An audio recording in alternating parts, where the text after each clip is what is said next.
Hello, everybody, and welcome to Wealth is a Team Sport Live. Gena, I'm so happy to have you here today. So for anyone who's new, that I just believe that like one of the most valuable gifts that you can give yourself is peace of mind by learning from others. Thinking those bigger thoughts. Life is hard enough. So when we can get pearls of wisdom from somebody else, let's take advantage of it.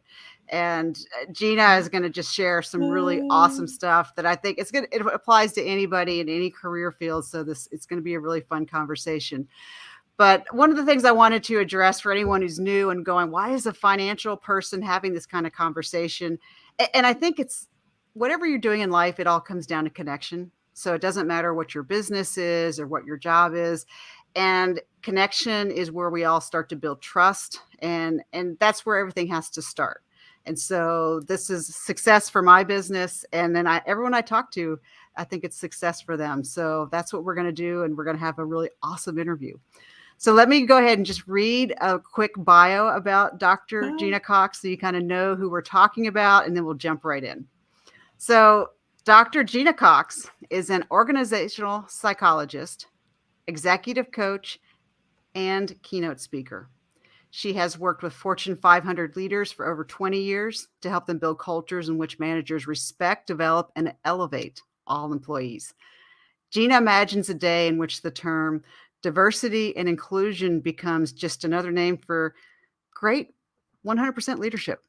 She encourages top leaders to lead this change, and she's explained it in many articles and reviews. Check out her website, and she's just published a book. So I'm going to encourage. So Gena, right now, let's start out right out the gate. What is the name of your book? Well, that's nice of you. It's so fun to be here. Can I just say that I'm looking forward to this conversation? It's going to be fun. I love talking to Tara. The book is called Leading Inclusion, Drive Change Your Employees Can See and Feel, and it comes out on October 11th. Oh, it's fabulous. I've got my pre-order in and I cannot wait. The cover is fabulous. Who did your cover design? My cover design is done by those amazing folk at Page 2 Books. They were my publisher. And, the thing about, a book cover is you don't think about it till you have to think about it. And then when you think about it, you're like, oh my gosh, so many options. I have no idea. They know what they were doing. So they were able to match a cover to my vision for what the book is really about. I love it. I saw the cover. I'm like, okay, this is going to be awesome. So, Gena, we're just going to jump right in. I have, diversity and inclusion. It's that kind of thing. Like, it when you see it and you got to have it. How would you just kind of describe it to us the way you would describe it to somebody that's just struggling to put a name on it or a definition?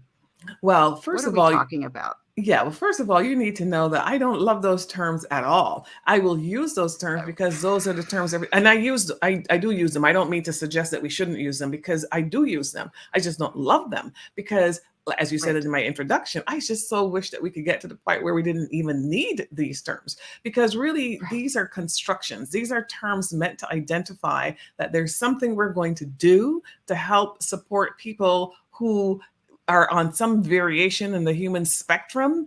And for whatever reason, we think that we've got to do something different to intentionally have them present in the workplace or in whatever we're doing. That would be the diversity part, because diversity is all about representation, like sort of, do you have these people, whatever that group is that you're focused on, represented in whatever you're doing?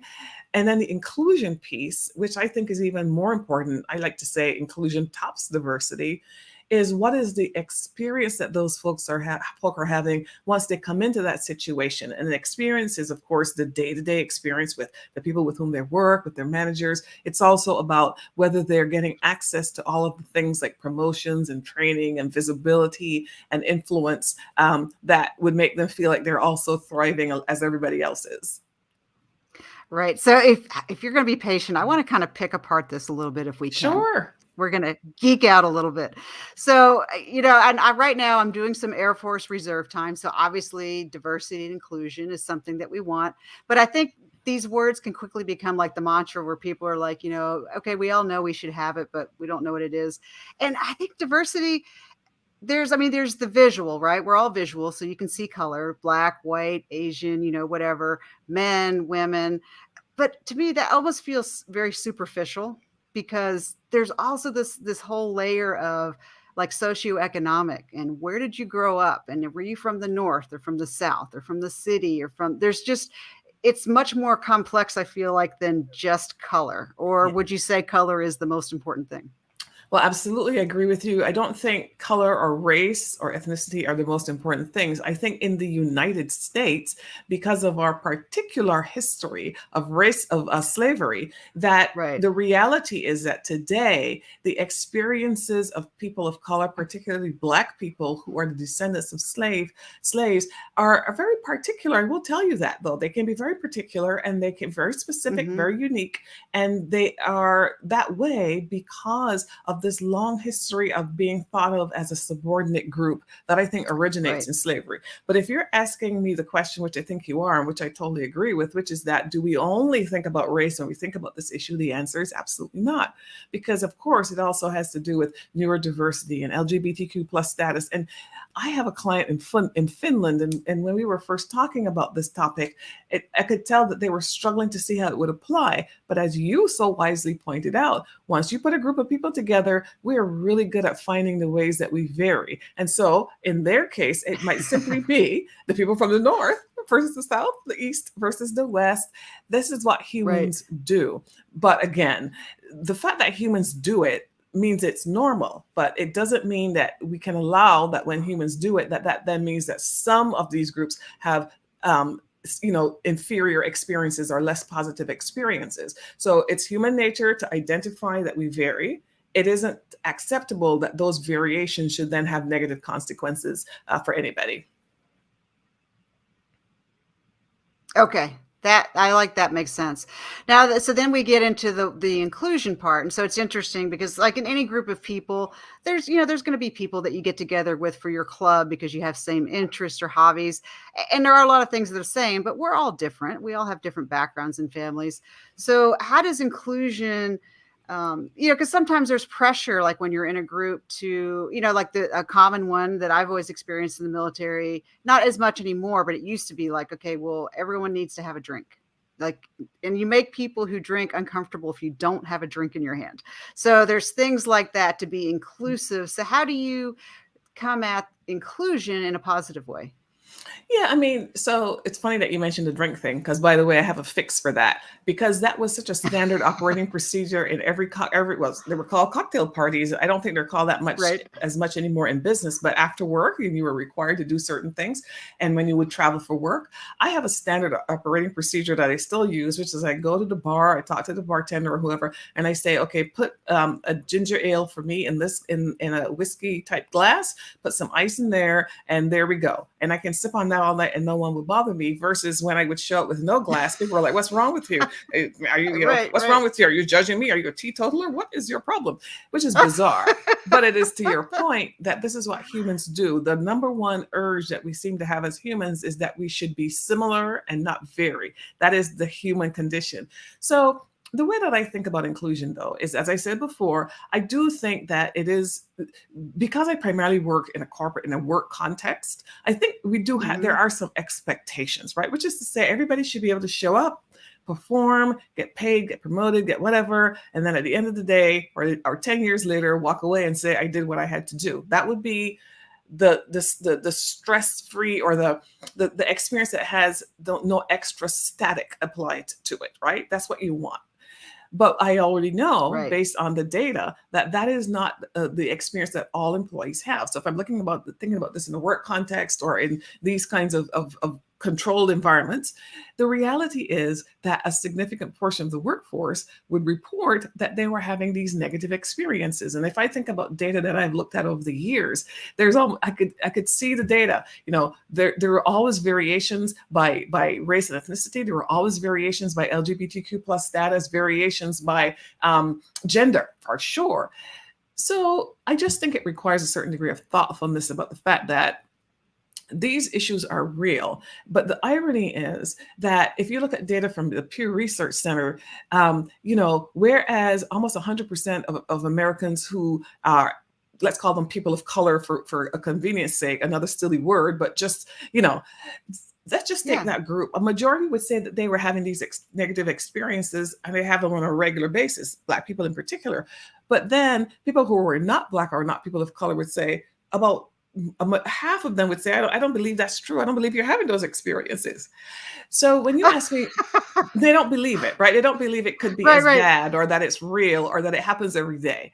So part of your question about right. how do you make inclusion, in a good way or a positive way or whatever, is I do think that one of our challenges in our country is that people don't always have a shared understanding of that experience. So having that as a Right. baseline, let me say how I approach this, which is to say, um, the reason I said at the beginning of this conversation that I don't even necessarily like the words diversity and inclusion is I think of this as simply a subset of effective leadership.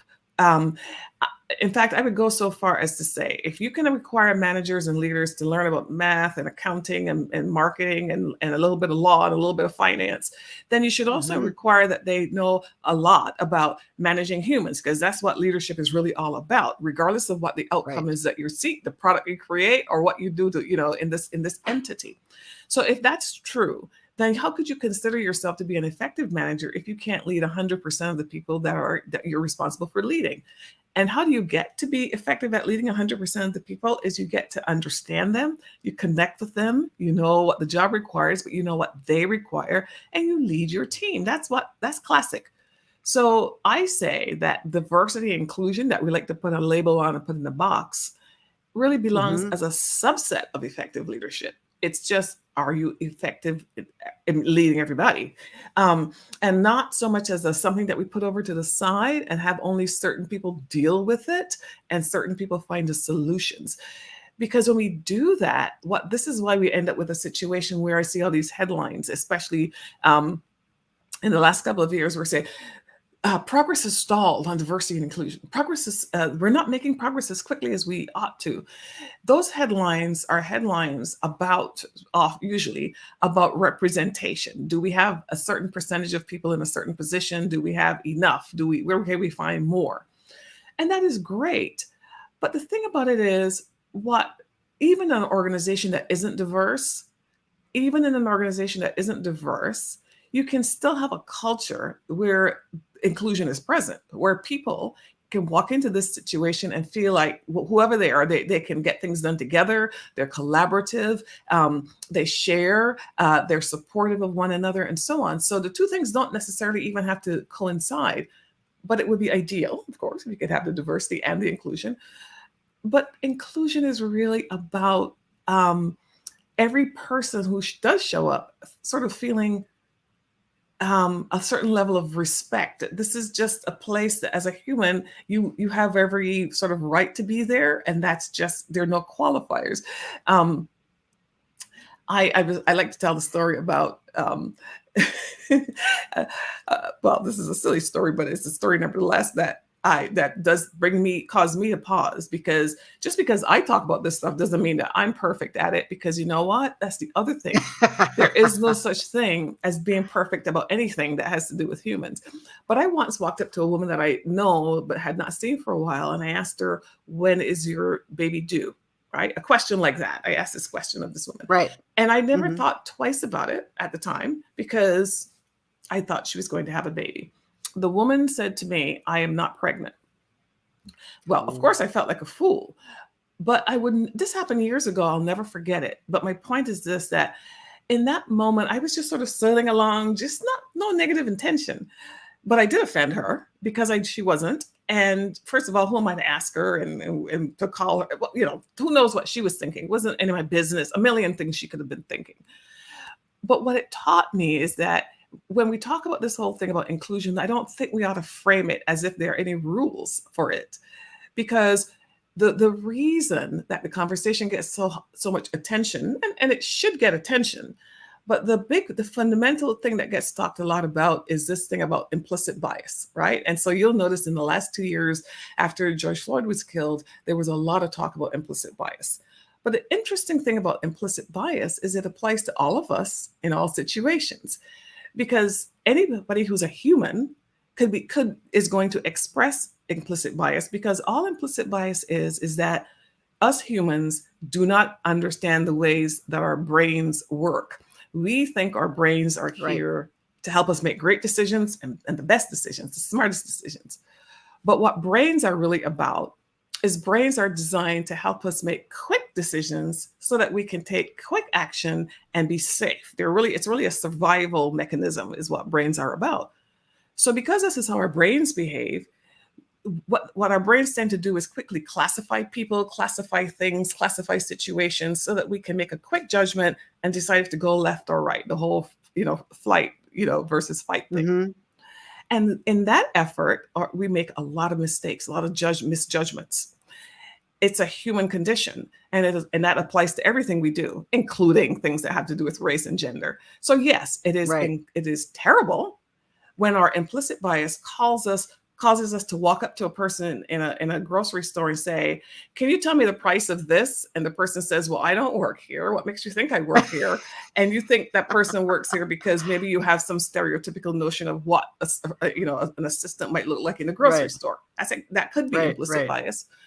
But it is also implicit bias when I show someone a picture of a guy and as I do in a little exercise that I do, and people say in a matter of seconds, they say, "Oh, he's a trucker. I think he's a farmer." And then they say, "Well, what do you think? What is the look on his face about? What do you think he's experiencing?" They say, he's angry. He's really angry and disappointed." And then I show them the reality of who this person is in the next slide, who happens to be a multimillionaire, an 8-time CEO, and not at all a trucker, although he's wearing a T-shirt and he's sitting in an area where you can see some trees on a road.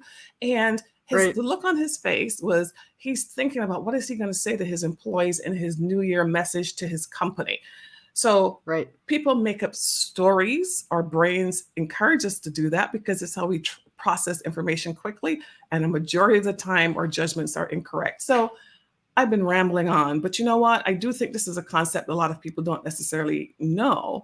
And it is really important to say then that since we all do this, we need to give ourselves some grace. We certainly do not want to intentionally discriminate against people, but we need to be aware that sometimes our judgments might be incorrect and might cause us to unintentionally discriminate, and then we need Right. to figure out what Right. to do. Okay. I love that. So let me ask you this question. And I'm sorry if it's off on a little bit of a tangent, but you said you were talking earlier about leadership and inclusion. And we have a mutual friend, Amber Vilhauer. And when I was working with Amber, we were talking about, how do you hire somebody and work with somebody? And one of the things that stuck with me is she said, in my world, thank you goes a long way. Mm-hmm. And I didn't think about it at the moment, but I've been really using it quite often, and I find it's fabulous that to tell someone thank you. But sometimes I come across leaders that kind of look at me a little cross-eyed, like, why are you thanking them? They're just doing their job. Mm-hmm. Like, well, why wouldn't I thank them? Because they did it well. And Yes. how does that go into like leadership and inclusion? And I want to know your thought on that. Yeah. Well, first of all, you can see then why I say that fundamentally, I would call that a leadership issue, fundamentally, because when people are good leaders, they are attuned to the other humans that they're responsible for leading, all of them. When they are less Mm-hmm. effective leaders, they are not attuned either to anybody or they're only attuned to a portion. That's where I start with my understanding about these issues. But the example that you are providing is actually related because I think every human that shows up just wants to be seen. They want to know that they're being Mm, seen. They want to know that whatever their uniqueness is seen, right? And then the next word that tends to come is that when I feel seen, I feel respected. And I think like if we could ah, deliver those two simple ideas to most people, which most people can tell you in an instant if they feel respected or not, I think if we deliver those things, people would then say they feel included. So far from trying to mm, make this more complicated, I believe that the little things we do, including saying please and thank you, and I really appreciate what you did, or I saw what you did there, or thank you for going other, whatever the thing is, the reason that works so well, and I think it is related to leadership, is because that person goes away with that little zap of positive thing that makes them, that reminds them that they're good, they're human, like they're good, they're they're appreciated and so on. Um, there's always all this talk about the Great Resignation, and the Great Resignation is Yes. real. But if you look at the data coming out of a variety of sources, and one of my favorite sources happens to be a fantastic article that I read in, I think it was in the Washington Post, it was last summer, and it was an article about this restaurant in a McDonald's restaurant in Pennsylvania, where the staff was quitting. And then staff kept Hmm. quitting, and then the supervisors quit, and then the manager started to do the job, and then this manager Right. quit, and it was down to this one person trying to figure out what to do. And when the reporters went and talked to those employees who had left, including some of the managerial staff, and said, "Why did you leave?" You know what they said? It was a very simple answer: "We did not feel appreciated and respected." They, So it wasn't a so money thing. it, well, money I was in mean, the conversation as well. Like, money was in the conversation as well, but assuming that even assuming that they didn't say, they said they didn't feel appreciated and respected, and then they also said, mhm, we want more money. So they weren't really sure. conjoined, they weren't really the same thing, because Right. people, people, I know, somebody was telling me recently a story about this woman that has delivered newspapers for 30 something years for this local newspaper company, right? So she goes every day to the distribution center, she gets the newspapers, and she delivers them. Now, her compensation probably hasn't changed significantly in those 30 years. She's not doing that just for the money. And if she were, she could probably find some other ways to get that money. It is evident that there's something about the way she feels, about the value she provides, the relationship she developed with the people to whom she delivers the newspaper. It's something about that makes her feel valued for whatever reason. You don't even have to understand it. So it isn't always that money is sure, everybody wants to be paid fairly and equitably. Sure. But I Right. think when people are asked why they leave jobs or why they don't stay, it's usually to do with how they feel on a day-to-day basis in their interactions with the people around them. Mm. I love that. So, changing gears again. So, as a leader, assuming that you're trying, right? Because we're all going to get it wrong. Hmm. But what do you do when you go, "Oh crap, I just did that," and like, how do you gracefully handle that in a way that just doesn't keep digging your hole deeper? Yeah. And you So say, that "I'm trying to make it better." yeah, it's like when I said the thing about asking this lady, she was pregnant. That's an example, Right. but I'll frame this a little bit very quickly. I was doing a webinar last year, and a delightful young man asked a question, and he did it verbally. I asked him to speak. He says, "I have some Black women on my team, and I don't know how to lead them." And I said, "You know what, dude? Somebody has sold you a bill of goods. If someone has in your training, and I think this is the crux of the issue. Somewhere somebody has taught people that if you encounter people who don't look like you, or people from this group, or people from that group, the odds are that you're probably going to say something that's going to offend them, and therefore, because you're so afraid of saying something that might offend them, and this is also precious and touchy and scary, you decide, I'm not going to do anything. I'm going to back away, right?" And then if I do something and I make a mistake, then I'm fully expecting my head to be cut off. I'm fully expected that my name will be on the front page of the newspaper or social media or some crazy thing. So what? You know what? Why wouldn't I just take the same path, safe path, which is to avoid, or if I make a mistake, Right. to hide. I am not gonna. I might apologize, but now I don't even know how to apologize. So you see what I just laid out there, Tara. I know that's the reality. It's unfortunate. I know why it is that way. That's also unfortunate. If you make a mistake, then that means you probably are human, and that means well, good, we have something in common. But in all seriousness, no, I do think if you do know that you've made a mistake about whatever the something is, then the most appropriate thing is to just talk directly to that person. And the most important thing I think for that kind of thing is to pull them aside where you have some quiet. So you might not be able to do it in that moment. You might have to do it tomorrow, Hmm. and you still know you Okay. need to do it, but try to control the environment so that the person doesn't feel like they are now being put in another awkward situation. And then you just say, you know what, Right.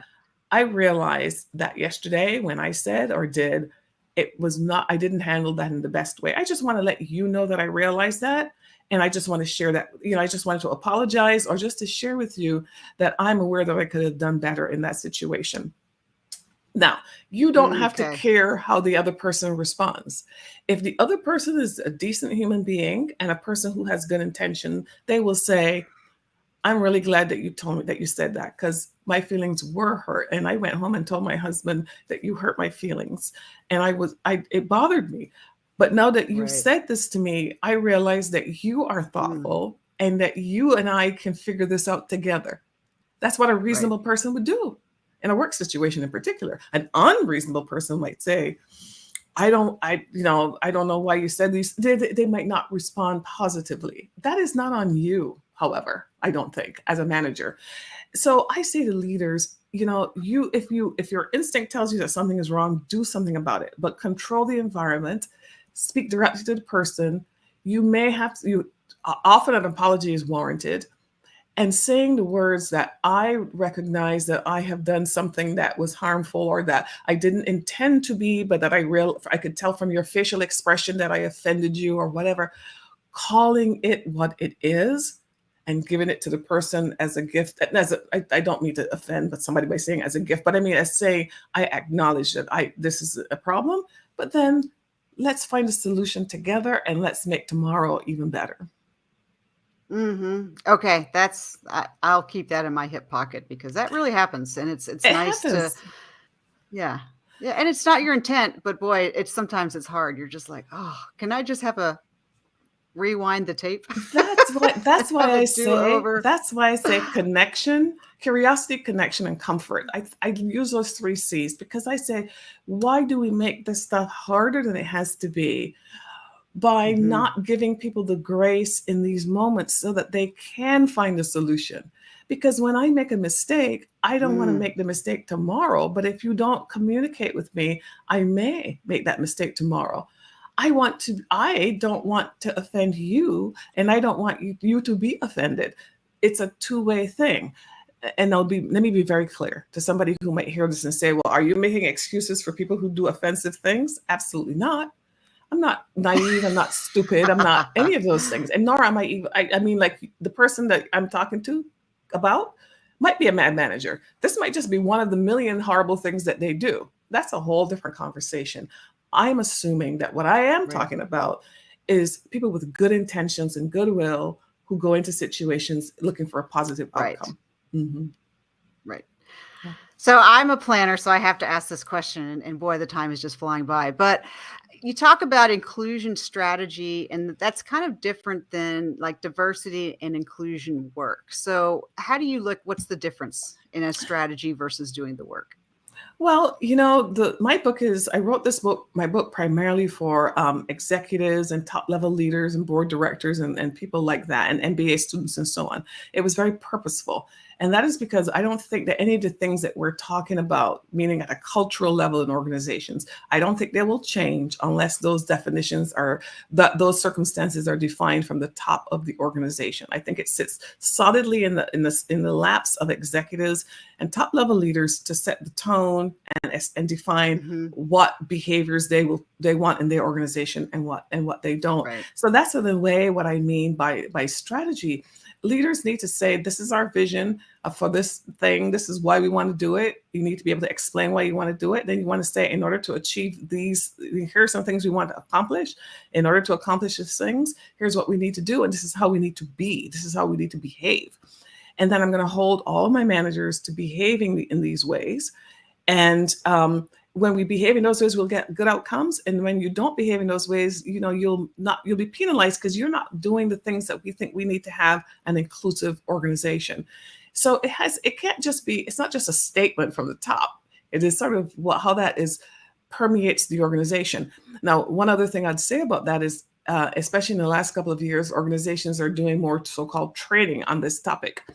But if the training is focused primarily on trying to get people to be aware of an issue or just sort of generally educate them, that there's nothing wrong with that. But the most important training or development is development that will change behavior if the behavior needs to be changed. And so I think that having people sit for hours and hours studying materials and so on is usually not going to be productive. It's got to be behavior based. It's got to be Right. interactive. It's got to be action oriented. And it's got to be something where the person can figure out one or two things that he or she can do differently. So using a Mhm. coaching, I'm a coach, so I like to use coaching, and I like to use the keep stop start model, because boy, is it easy, and is it powerful. Are they things that you're doing that you will keep doing? These things are effective, they support inclusion, and they're good leadership. Are they things you're doing that you ought to stop doing? Do you only hang out with certain people? Do you only promote certain people? Do you only, do you have your inner circle? It's just those three people that whatever. There are things people do that they know maybe they ought to not do, but it's a habit. So are there some things you're doing you ought to stop? And then, of course, are there some things that you aren't doing that you need to start doing? For example, are there people in the organization to whom you should be giving feedback so they can develop, but you haven't been giving them feedback because you're afraid of them, you don't know how they're going to react, you don't want to, who knows? Keep, stop, start is just a model to help anybody think about, if the goal is inclusion, if the goal is whatever the goal is, the goal is something in a military goal. There's always things you need to keep doing, stop doing, and start. And that's a way to think about it. Keep, stop, start. That's great. So if people want to get a hold of you and they want to get your book, and if they're interested in joining you for coaching, how do they get a hold of you? What's the best way? Yeah. So my name is Gena Cox with an E. Ask my mother. Don't ask me. GenaCox. And my website is genacox.com. And I'm also on LinkedIn. And the book, Leading Inclusion, is available wherever books are sold. Amazon.com is one of those places. Wonderful. So any final last thought with this conversation that you would want people to walk away with if they had one thing in their head? What would be that thing? Yeah, I mean, for me, it goes back to the whole thing about the fact that I discovered that, this social anxiety that we have in our country because of segregation and so on, it really causes problems for us. We're so separate. We're so far apart from one another. So connection and that I just stick with that simple idea as the number one thing to focus on. And so, it's finding ways for you to reach out to people who may not look like you, or for whatever the thing is that you're working on. That's a really powerful thing to do. And I have to believe that if every person had that approach or tried, they'll make, just little steps, and it makes a difference. Okay. So that connection piece, we could have a whole nother conversation now about, Yes. working from home and introverts and on and on. So maybe we'll Yeah. have to schedule another, I love because I love this topic. So Gena, thank you so much for sharing with us. Just one more time, really quick. What is the best way for people to get a hold of you? Yeah, GenaCox.com, GenaCox.com. And you can find my book wherever books are sold. It's called Leading Inclusion. Okay, so for those of you listening, definitely share this interview with your friends. Dr. Gena Cox, she is fabulous. The book is amazing. I've gotten to be part of her process as she goes through this, and she will help you get where you need to go. So Gena, thank you so much for this interview. For those of you out there, remember you can share this with your friends and share it on social media. Go back and listen to it. And I've had so much enjoyment having this talk, and I can't wait to hear about your stories of success after you've listened to some of these ideas. I'll talk with everybody later. Bye, everyone.